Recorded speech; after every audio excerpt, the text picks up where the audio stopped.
आदरणीय मेरे प्रिय दोस्तों और भक्तों, अशोक वाटिका के विध्वंस के अंतर्गत जब अक्षय कुमार की मृत्यु हो गई तो रावण भय से और क्रोध से कांप उठा। उसने अपने पुत्र मेघनाथ को, जिसको इंद्रजीत कहते हैं, उसको आदेश दिया कि तुमने सभी अस्त्र शस्त्रों को चलाने में पूर्णता हासिल की है, अतः संसार का कोई भी योद्धा आपके सम्मुख लड़ नहीं सकता। तो जाओ और उस वानर को पकड़ कर लाओ। तो दोस्तों, यह वृत्तांत इंद्रजीत द्वारा हनुमान के पकड़ने का आपके सम्मुख रख रहा हूँ। उम्मीद करता हूँ कि आपको पसंद आएगा। दोस्तों, इंद्र के समान पराक्रमी मेघनाथ पक्षीराज गरुड़ के समान तीव्र गति तथा तीखे दाढ़ों वाले 4 सिंगों से जुते हुए उत्तम प्रकार के रथ पर आरूढ़ होकर हनुमान जी से युद्ध करने इंद्रजीत चलता है। उसके धनुष की भयंकर टंकार सुनकर हनुमान जी ने भी अपने शरीर को बड़ा और पर्वताकार बना लिया। दोनों महान योद्धाओं में भयंकर युद्ध होने लगा। इंद्रजीत के सभी बाणों को हनुमान जी ने तिनके के समान तोड़ डाला।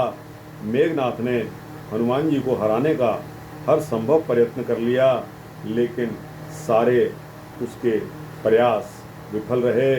महाकपि वानरवीर हनुमान की प्रबल शक्ति से भयभीत होकर इंद्रजीत अपने प्राण बचाने के लिए उन पर अंतिम प्रहार ब्रह्मास्त्र का कर दिया। इसके प्रभाव से हनुमान जी बंधन में बंध गए। उन्हें फिर ब्रह्मा जी द्वारा दिया गया यह वरदान याद आया कि हनुमान जी ने मन ही मन अपने आप से कहा कि ब्रह्मास्त्र मुझे केवल 1 मुहूर्त या 48 मिनट तक ही बंधन में रख सकता है, अतः मेरे लिए अब चिंता की कोई बात नहीं है। अब मुझे देखना है कि इस बंधन काल में भी राक्षस मेरे साथ कैसा बर्ताव करते हैं। दोस्तों, राक्षस सैनिक अब भी हनुमान जी से बहुत ही भयभीत हो रहे थे। उन्होंने सोचा कि शायद यह नाटक कर रहा है, अतः उन्होंने पटसन और नारियल के मोटे मोटे रस्से मंगवाकर हनुमान जी को बांध लिया। उसी क्षण दिव्य ब्रह्मास्त्र का प्रभाव समाप्त होता गया, क्योंकि रस्सों का दूसरा बंधन भी अब आ चुका था।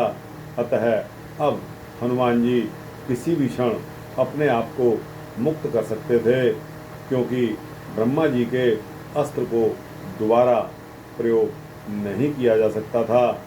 हनुमान जी के मन ही मन प्रसन्न होने का यह एक विशेष कारण था। अब उनके कोई बंधन नहीं था, लेकिन उन्हें रावण को प्रबोध करवाना था। अतः स्वेच्छा से हनुमान जी को खींचकर रावण के दरबार में प्रस्तुत किया गया।